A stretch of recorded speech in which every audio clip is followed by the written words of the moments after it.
오늘 본문은 성전 미문에 앉아 있던 나면서부터 걷지 못했던 거린이 나음을 얻고 성전 안으로 들어가서 걷고 뛰며 하나님을 찬송한 사건, 그 이후의 일입니다. 일이라기보다 베드로의 또 한 번의 설교인데, 이 설교를 시작하게 된 배경이 앞에 2장과 동일합니다. 지난 시간에 2장과 3장의 구조가 같다라고 이미 설명을 드렸는데요. 2장에서 오순절 성령 강림 사건, 그때 놀라운 현상들에 대해서 그 자리에 있던 사람들이 그걸 기이하게 여기고 소동이 일어나고, 심지어 저들이 아침부터 술에 취한 게 아니냐라는 조롱이 있었죠. 뭘 알 수 있는 대목이었냐면, 세상은 그 사건과 현상의 본질을 알지도 깨닫지도 못한다는 것이고, 그래서 이어진 베드로의 그 2장에서의 설교는 그것이 어떤 일인가 하는 것을 역사를 주관하시는 하나님의 안목에서 설명을 해준 것이었습니다. 이런 흐름, 이런 구조가 뜻하는 바가 뭐라 그랬냐면, 성경에서 기적을 논하고 말할 때 그 기적은 언제나 말씀으로 해석된다라는 사실이었죠. 즉, 성경에서 기적이라고 하는 것은 그냥 신기한 현상이 다가 아니라 그 현상을 허락하신, 당대에 허락하신 의도가 있는 것이라고, 그래서 기적을 다른 말로 뭐라고 또 표현했냐면 표적이라고, 사인이라고도 표현을 했던 것입니다. 성경에서요. 오늘 본문도 마찬가지죠. 여기 3장에서 베드로의 설교도 어떤 배경인 거냐면, 그 사건의 본질은 보지 못하고 현상만 보고 사람들이 놀라서 달려와 모인 것입니다. 그런 그들에게 그 표적을 설명을 해주는 것이고요. 사도행전 3장의 1절부터의 10절까지의 그 표적이 가리키는 바는 메시아 왕국, 즉 하나님 나라가 가까이 왔다 정도가 아니라 이미 와서 시작됐다라는 걸 가리키는 표적. 이사야 35장 6절에 저는 자가 사슴같이 뛸 것이다 라는 그 말의 성취로서 그 메시아 왕국의 실제이자 반영인 지상의 교회가 이 세상에 처음 드러낸 모습이 뭐였냐? 세상이 구하는 것을 주는 데가 아니고 세상이 구하는 것과는 비교할 수 없는 것을 가지고 그것을 주는 자들이다. 그래서 교회가 가진 것이란 나사렛 예수 그리스도의 이름이라 그랬는데, 이름이란 곧 그 이름이 가리키는 대상의 정체성, 예수님 그분 자체, 그분이 오셔서 이루신 주된 사역, 고난, 죽음, 부활, 승천이 가리키고 담고 있는 능력 또는 효력. 그 능력은 사실 본질이 병 걸린 사람 낫게 하는 정도의 수준이 아닌 사람의 영혼을 살리고 죽음에서 생명으로 옮기고 죄에서 구원으로 옮기게 하는 능력이고, 또 엄밀하게는 그 능력이, 그 권세가 교회에게 있다는 게 아니라 본질적으로 교회는 통로가 되고 도구가 되고 있다라는 것을 가리키는 것으로 일어난 표적이었죠. 누구의 도구냐? 승천하신 예수님이 지금도 하늘 보좌에서 그 일을 행하고 있다라고 하는 증거로 이 사건이 지금 증거로 제시되고 있는 것입니다. 그럼 나올 수 있는 질문이 지금 우리에게는 이런 질문이겠죠. 왜 지금 오늘 시대에는 그런 일이 활발하게 일어나지 않는 거냐? 계속 자주 설명을 드려왔던 대목이지만, 성경이 66권 하나님의 특별 계시로서 완성되어서 교회사 가운데 그 기간 중에 그 성경을 해석하고 가르쳐 온 역사 속에서도 성령님의 섭리가 있는 것이고, 그 역사 속에서 신학과 교리가 더 구체화 내지 정교하게 정리가 되어 왔습니다. 다양한 이상한 해석들 사이에서 진리가 마치 칼이 두들겨 맞아서 연마되듯이 더 정교해지고 더 명확해졌고, 그뿐 아니라 일반 사회적으로도 더 발전되면서 과거에는 기적을 기대해야만 나을 수 있던 많은 병들 중에 요새는 현대의학으로도 낫는 일이 일반적이 되어가고, 그 현대의학도 하나님이 주신 일반적인 은혜들이라고요. 자, 그래도 우리는 기적을 부인하는 사람들이 아닙니다. 기적적으로 병이 낫기도 하고요.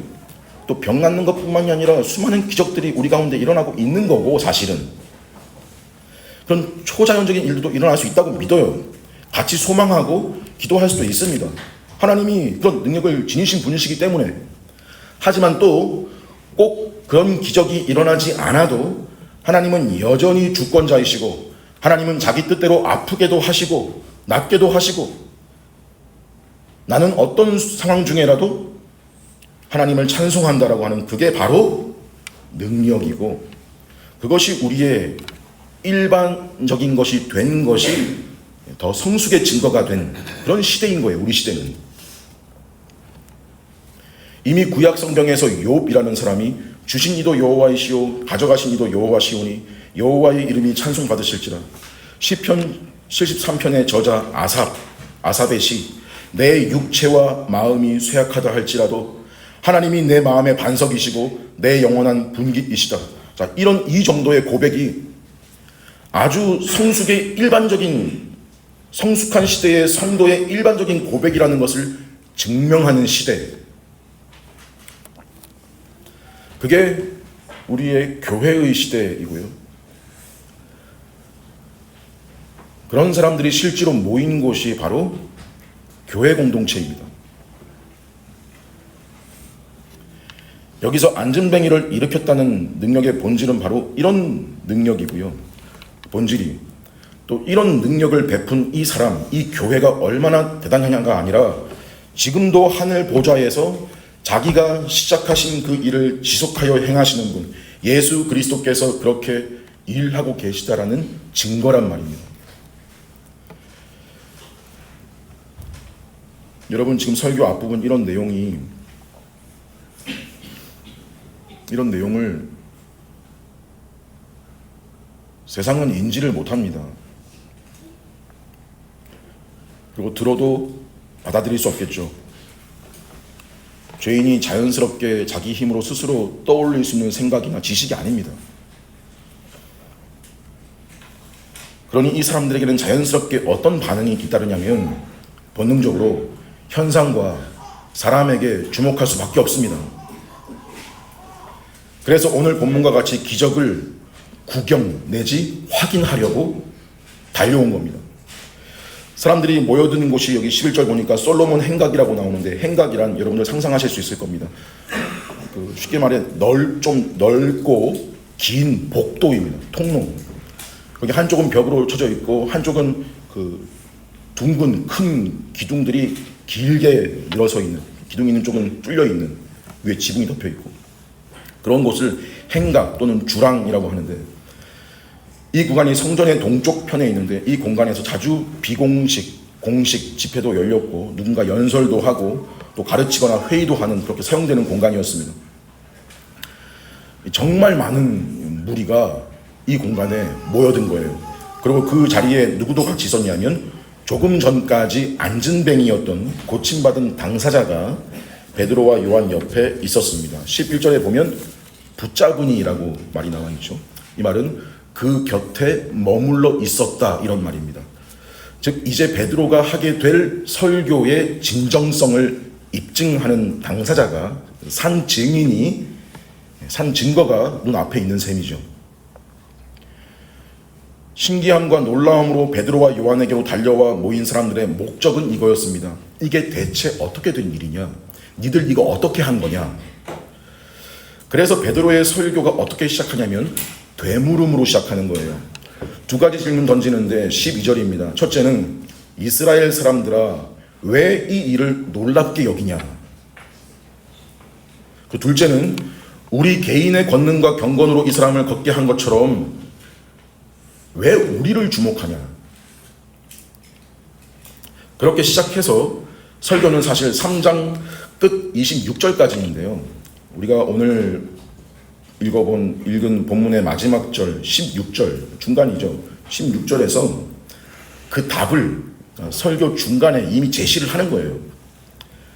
뭐라 나오냐면 16절 같이 한번 읽어보겠습니다. 16절 시작. 그 이름을 믿음으로 그 이름이 너희가 보고 아는 이 사람을 낫게 하였나니 예수로 말미암아 난 믿음이 이같이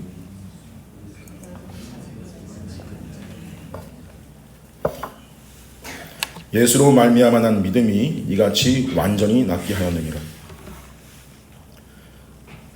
이게 한마디로 누가 한 일이라는 거냐면 예수님이 하신 일이다.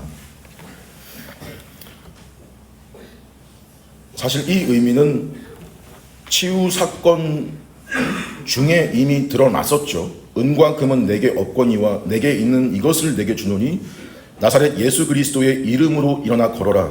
예수 이름의 권위로 명령했고 너를 고치는 것은 예수의 능력이라고 선언을 한 것이었죠. 그래서 베드로의 지금 이 설교의 주된 내용과 목표 역시도 앞에 2장 오순절 설교에서와 똑같이 그들의 시선을 현상과 사람에게 머물러 있는 그들의 시선을 그리스도께로 예수님께로 돌리도록 그리스도 중심적 설교를 3장에서도 하고 있는 것입니다.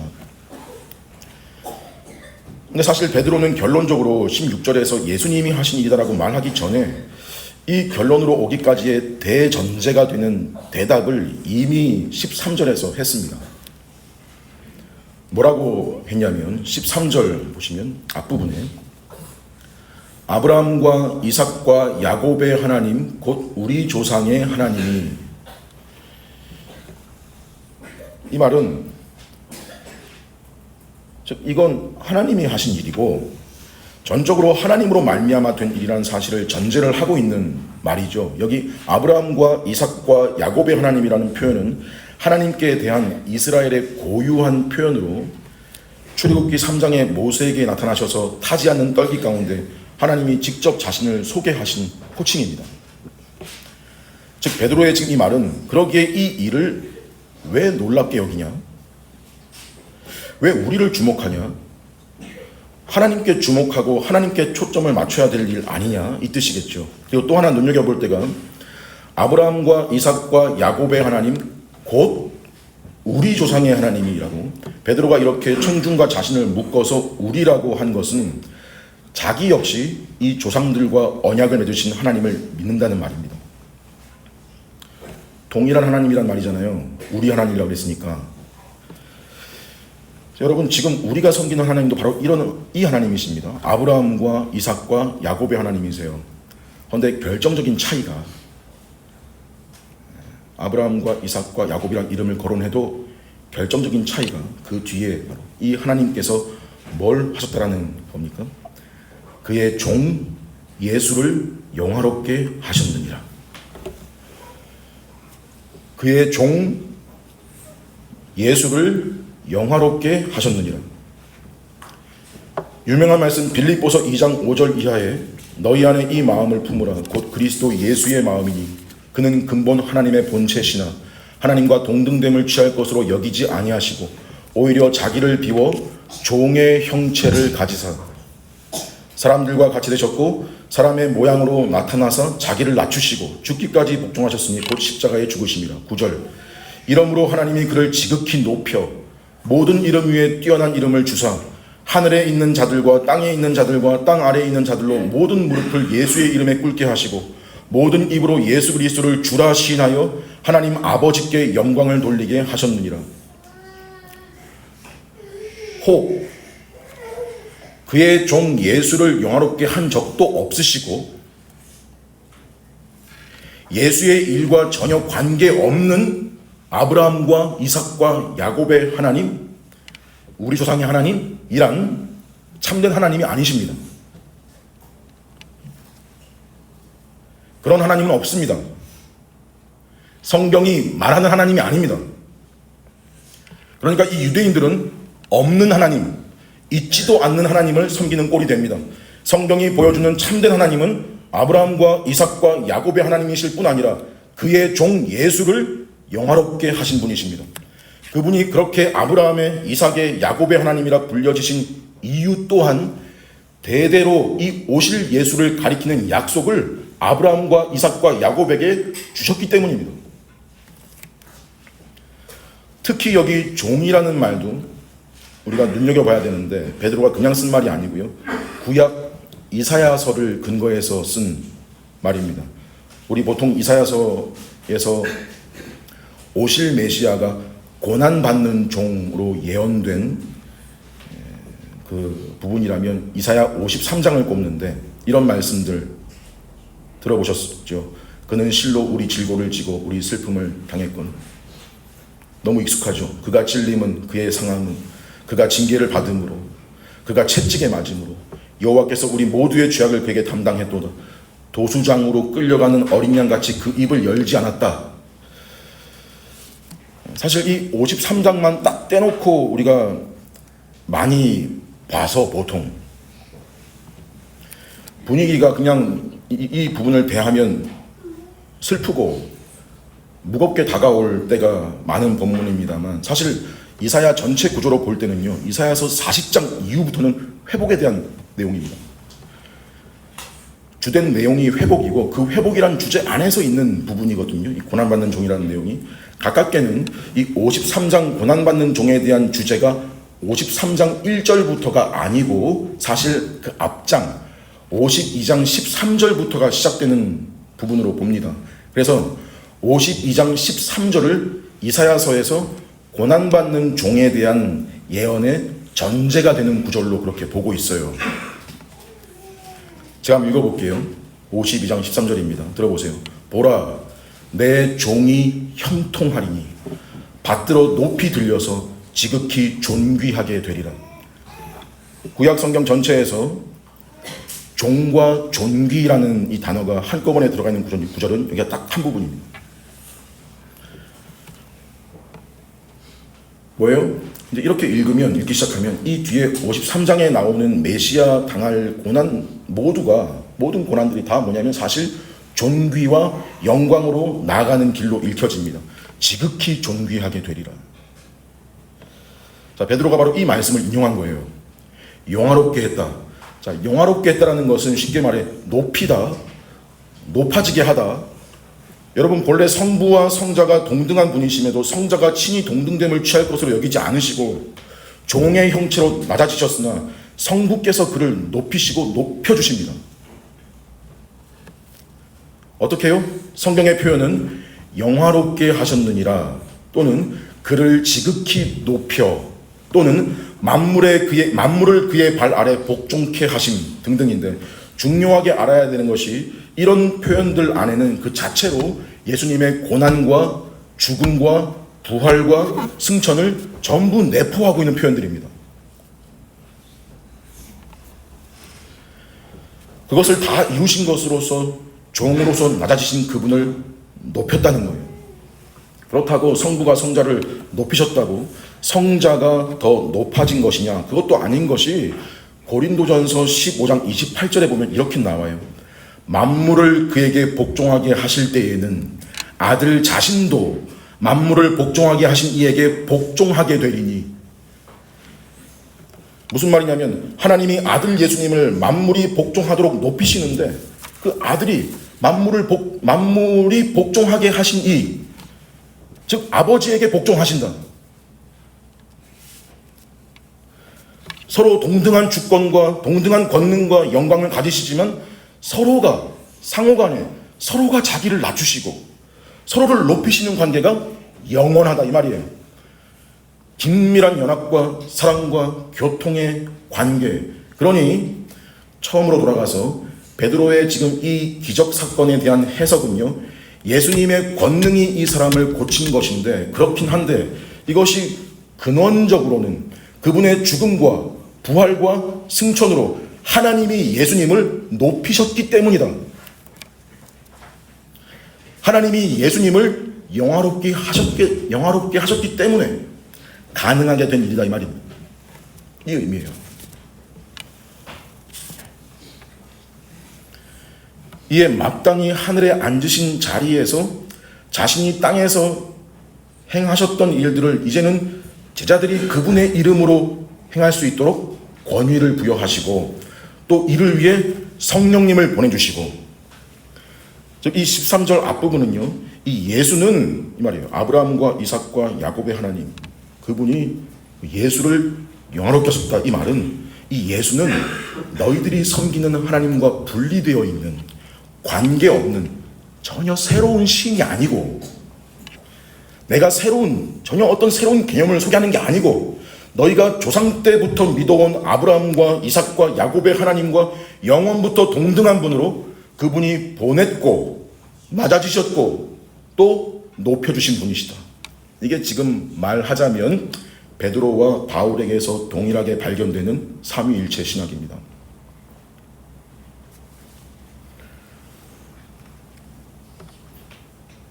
그런데 여러분, 이 내용을 듣고 있던 이 청중들 사이에서 입장에서는 반전이 있죠. 몇 주 전에 십자가형으로 처형된 유명한 죄수 이름이 예수였는데, 그 자가 자기들이 그렇도록 섬기는 하나님과 이렇게 긴밀한 관련이 있었다는 것도 충격일 수 있는데, 지금 이어지는 베드로의 논지는 이 존귀하게 된, 영화롭게 된 분이 당한 고난과 죽음에 대한 책임이 너희들에게 있다.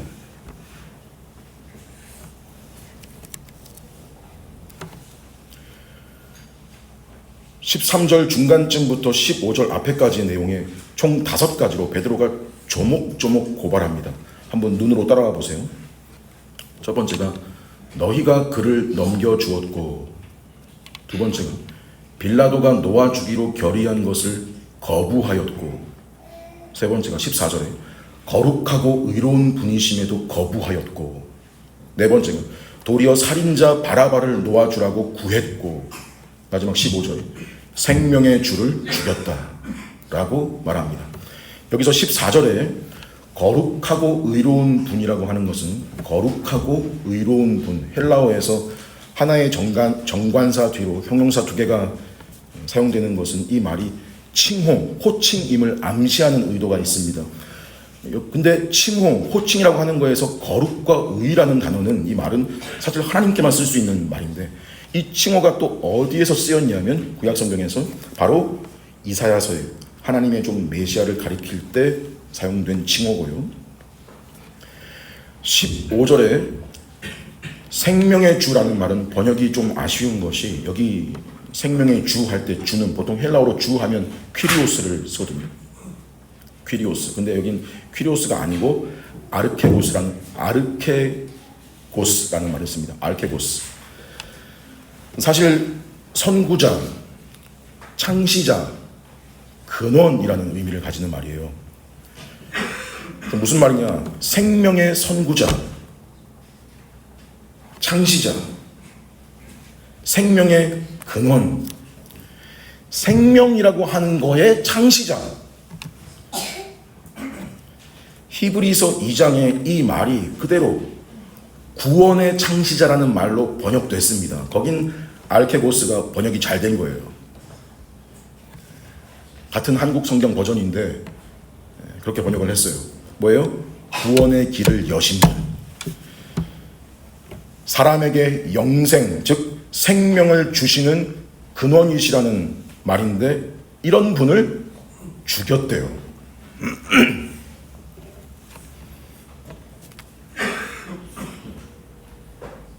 너희가 하나님을 들먹이며 종교생활을 해왔지만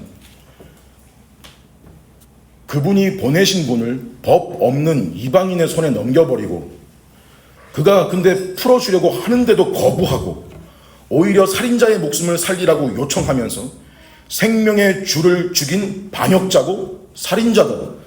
사형 선고 내린 건 로마 법정이었을지 몰라도 사실 죽인 장본인은 하나님의 백성으로 불려온 너희들이다. 이 말을 들었을 때 이 사람들의 마음이 어땠을까요? 불편했겠죠. 그래도 보세요. 베드로는 담대하고 분명하게 말했습니다. 그들이 원래 여러분 이렇게 뛰어와서 모여와서 듣고 싶어 했던 말이 뭐였냐면, 니들이 이 기적을 어떻게 한 거냐고. 어떻게 베푼 거냐. 현상과 기적에 대한 거였는데, 근데 듣다 보니까 자기들이 갑자기 예수를 죽인 일에 연루되고 있습니다.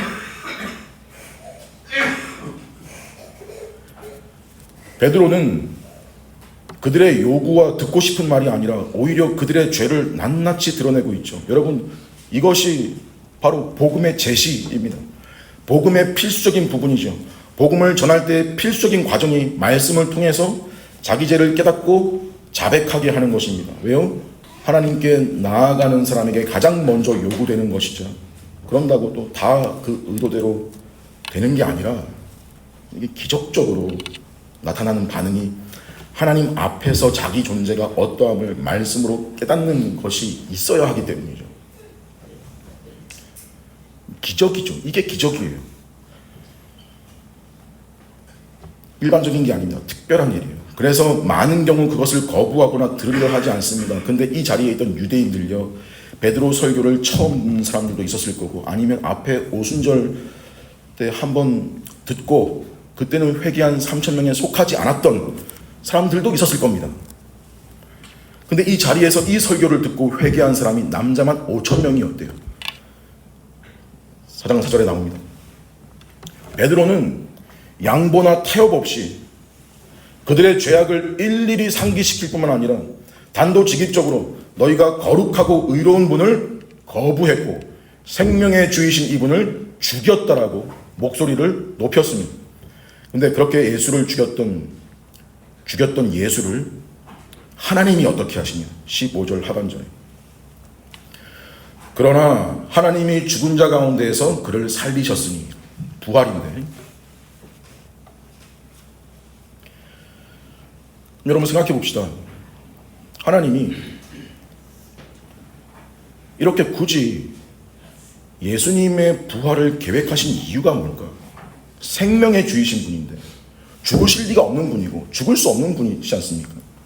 근데 죽었다고 하고 죽으셨고, 예수님의 부활을 굳이 계획하신 이유가 뭡니까? 왜 꼭 이분이 죽으실 뿐 아니라 꼭 부활했어야 했을까?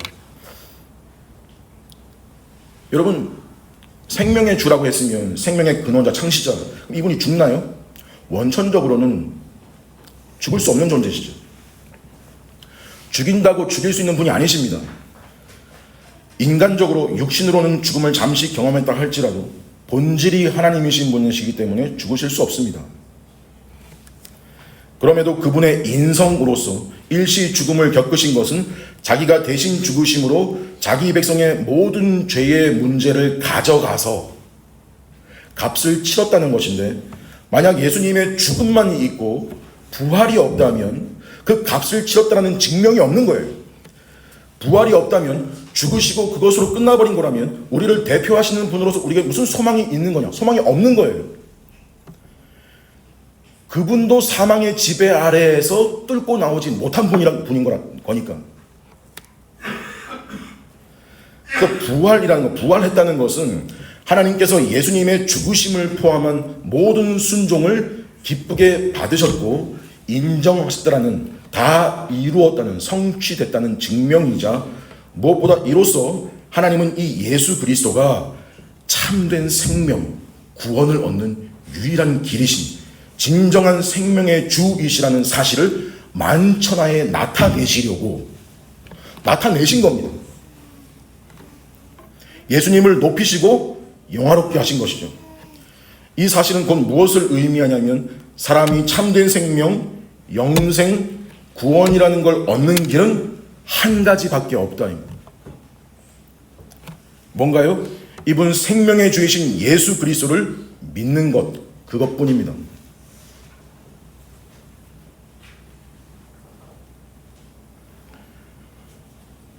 그래서 사람이 이 예수 그리스도를 믿게 되면 어떤 일이 일어난 거냐면, 이 안진뱅이 같은 그런 날 때부터 비참하고 전적으로 무능한 자가 참 생명을 얻고 구원받을 수 있다는 사실, 구원받은 거라는 그 사실을 이 표적을 통해서 사실 보여준 것입니다. 어떻게 해요?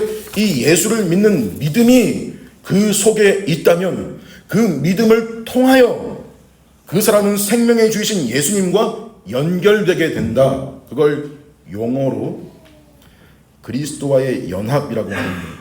그래서 믿음을 예수님과 사람을 연결시켜주는 매개체라고 하는 것입니다.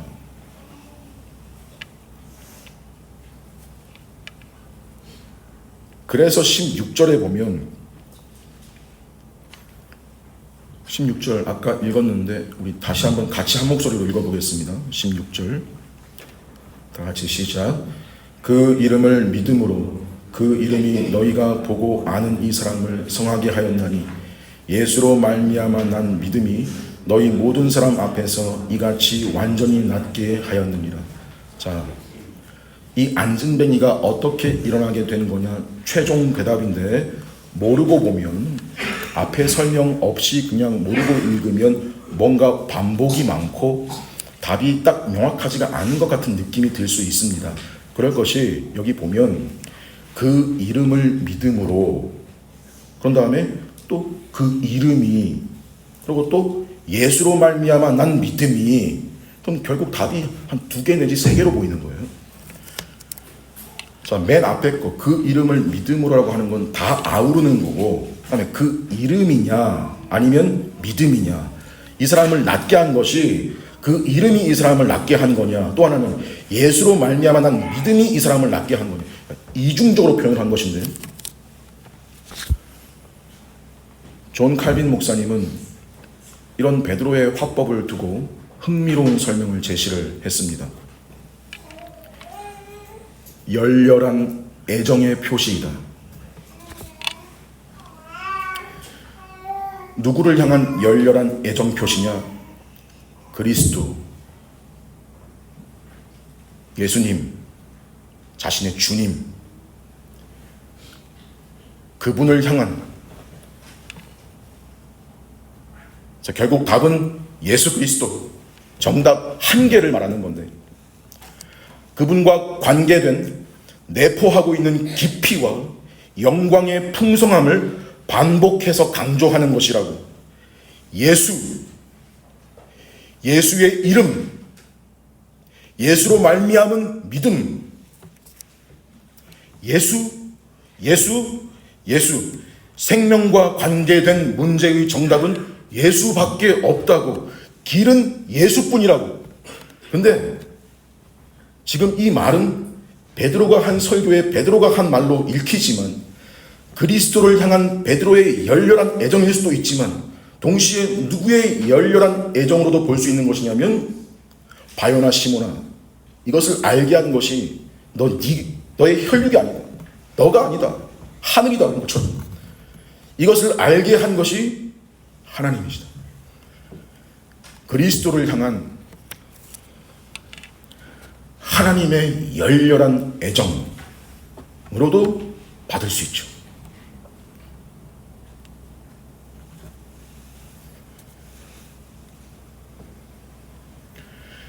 하나님이 그분을 높이시고 영화롭게 하셨다라는 그 말이 그냥 문자적으로 건조하게 들리고 읽히고 끝인 게 아니라, 그리스도를 하나님이 실제로 높이시고 귀하게 보시고 열렬한 애정으로 대하고 계신다라는 사실이 반영된 표현이라는 거죠.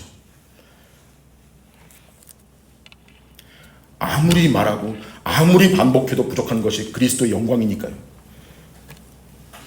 그래서 그 이름이 낫게 했다, 그 이름이 내포하고 있는 것, 그분의 죽음과 부활과 승천이 다 하나님 아버지께 기쁘고 받으실 만한 일이 되어서 그리스도로 말미암은 능력이 그를 고치신 것이다. 그죠?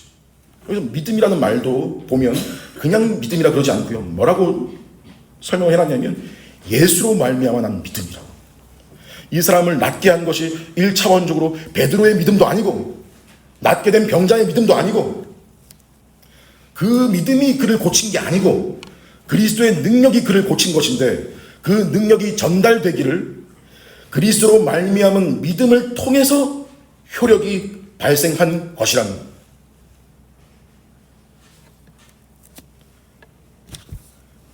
지금 모든 주목과 관심과 영광을 결국 누구에게로 돌리는 거냐면 예수님께로 돌리는 겁니다. 베드로도, 심지어 아버지 하나님께서도 이 모든 은혜와 능력과 기적들이 다 예수 안에서 일어난다. 그리스도 안에 있다. 예수와 연결되고 예수와 연합한 그 안에서 이 모든 것이 주어진다라고 아버지 하나님께서 선언하신 것입니다.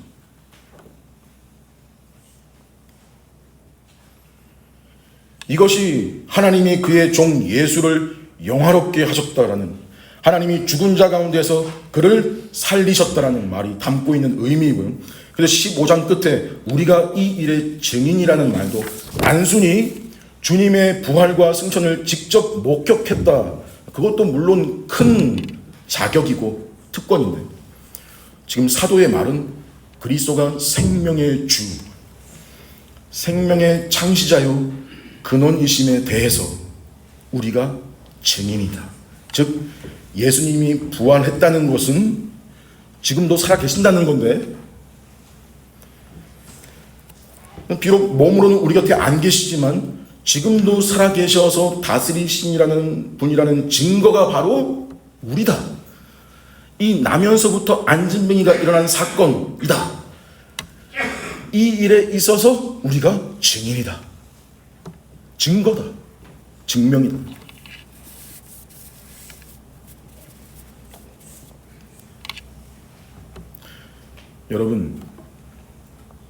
여러분도 이 예수님을 믿으십시오.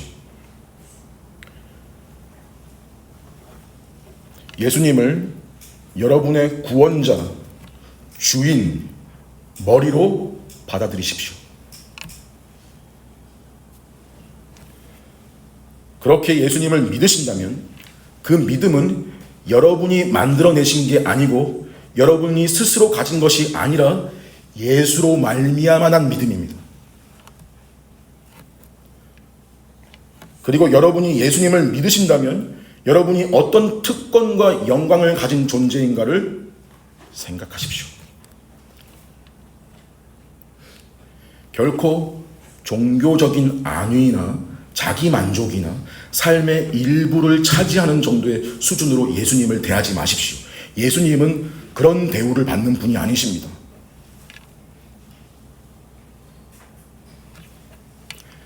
사도가 이분을 지금 높이는 것을 보십시오. 그리고 하나님께서 이분을 높이신 것을 보십시오. 예수님을 믿는다는 것은 이토록 이 정도로 높으신 분을 내가 소유했다, 내가 그분과 연결된 존재다 라는 것을 이 세상 속에서 아는 것입니다.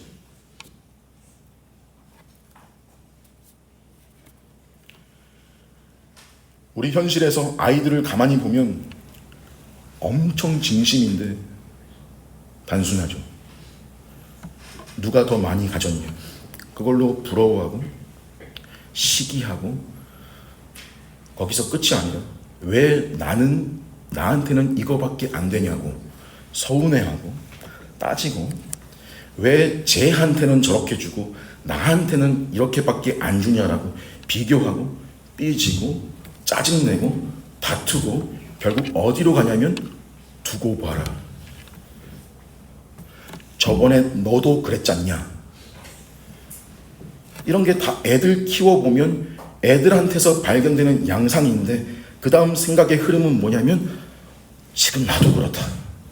부모가, 어른이 몸만 컸지 좀 체면 관리한다 뿐이지 속에서 일어나는 문제가 다 여기에서 출발돼요. 별 차이가 없어요. 애 같아요.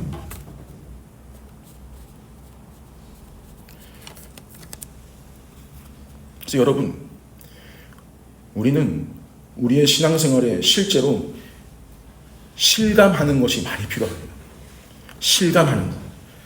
구원받은 성도의 상태란 어떤 수준인 건지, 우리가 받은 은혜가 뭔 건지, 하나님 앞에서 우리의 신분이 뭔지 내가 모를 뿐이지, 내가 까먹었을 뿐이지, 사실 우리가 받아 누리는 영광이 무엇인지 이에 대해서 그걸 얼마나 실감하고 사느냐가 관건입니다.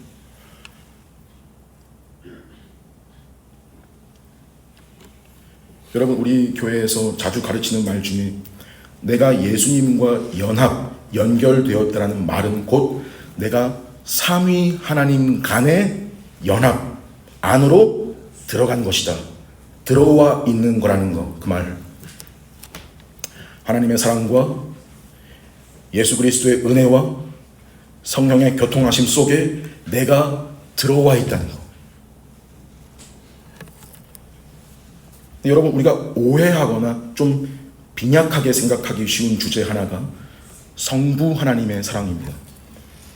예수님이 십자가에 죽으심으로 우리가 하나님과 화목하게 되었다라는 말이 왠지 공식처럼 느껴져서, 그럼 그 전에는 불화였으니까 하나님은 화가 나신 분이시고 예수님이 달래야 되는 분으로, 그래서 예수님을 강조하다 보면 아버지 하나님은 왠지 좀 뒷전으로 뒤로 밀려나시고, 물론 우리가 예수님을 통해서 아버지 하나님께로 담대히 나아가는 것은 맞지만 성경이 말하는 자기 백성을 향한 하나님 아버지의 사랑은 여러분 분명코 영원한 사랑입니다.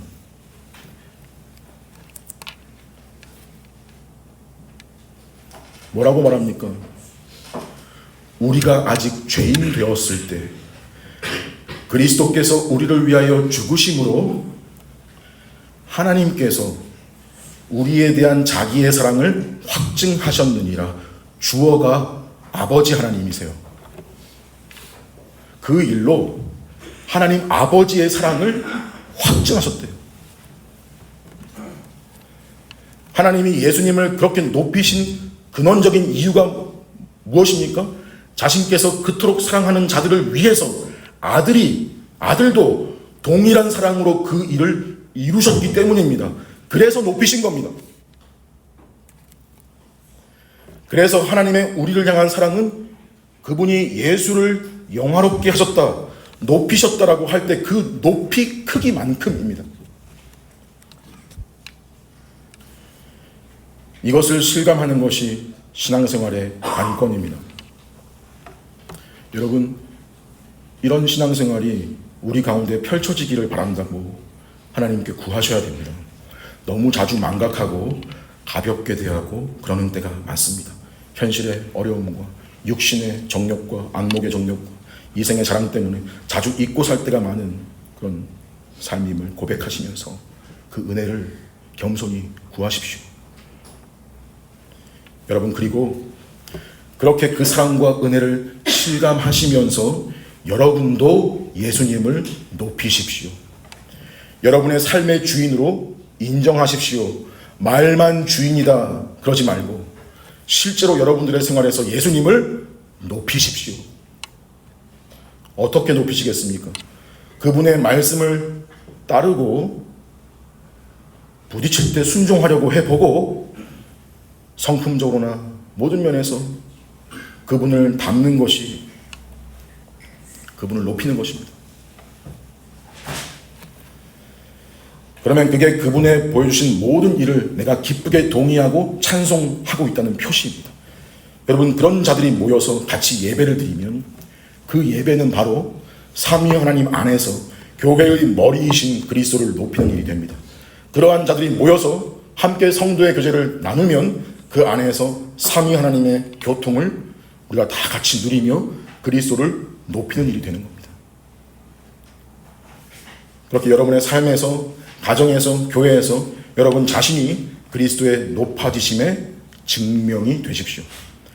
여러분의 관심을 기적이나 사람에 두지 마시고 먼저 우리가 생명의 주이신 그리스도를 거부하고 죽이는 일에 참여한 존재였다는 사실을 자백하시고 인정하시고, 하지만 그런 우리였음에도 하나님이 우리를 사랑하셨다, 하나님이 그의 종 예수를 영화롭게 하셨다라는 사실에 주목하십시오. 그 증거가 나 자신이게 하십시오. 그리고 여러분에게 이 모든 일이 가능하게 된 것이 죽으시고 부활하사 승천하신 그리스도의 능력 때문이고 예수로 말미암아 난 믿음이 이 일을 가능케 한 것이라고 믿고 이 세상 속에서 그리스도를 믿음으로 그분을 붙잡고 높이는 증인으로 다 살아가는 여러분과 저의 삶이기를 간절히 소망합니다. 주의 만찬 거행하겠습니다.